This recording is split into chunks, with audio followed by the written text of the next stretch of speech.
Il y a une antenne au sommet du mont Offord qui mérite, je crois, qu'on s'y intéresse d'un peu plus près. C'est une antenne émettrice de télécommunications de radiophonie cellulaire, autrement connue comme étant des balises qui servent à nous rendre les cerveaux malades, à nous faire cuire les neurones et à remplir l'air que l'on respire d'ondes néfastes. Les antennes expriment dans le paysage un message très clair de mort. Elles communiquent à toute chose du vivant l'annonce de l'apocalypse technogonique qui menace de nous engloutir. Mon esprit s'embrouille quand je regarde une antenne trop longtemps. Je veux toujours m'en approcher, mais la plupart sont interdits du public. Celle du mont Offord fait partie du sentier.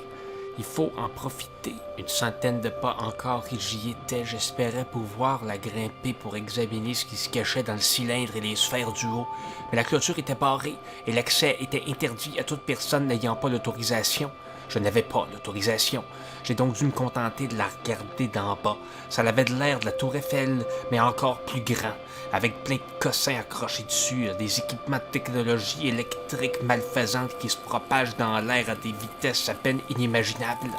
Si j'avais su ce que c'était pour me faire d'approcher trop proche de l'antenne, je m'en serais pas approché. J'ai été repéré par les champs électromagnétiques de l'antenne et puis j'étais trop un risque pour qu'on me laisse repartir. J'ai été avalé par l'antenne, dématérialisé en plusieurs milliards de particules qui m'ont fait de moi une onde radiophonique. Puis après ça, l'antenne m'a shooté dans le ciel. J'étais devenu comme une espèce de substance mauve. Les gens de Magog se souviennent sûrement de la journée où le ciel au-dessus de la montagne est devenu mauve pendant quelques secondes. Ben, c'était moi.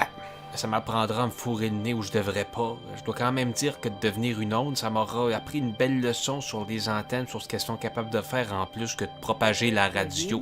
Pourquoi t'es né dans le journal de Montréal à l'envers? Écoute-moi, Maurice, l'après-midi, moi je suis tanné de te voir dans tes caleçons Stanfield.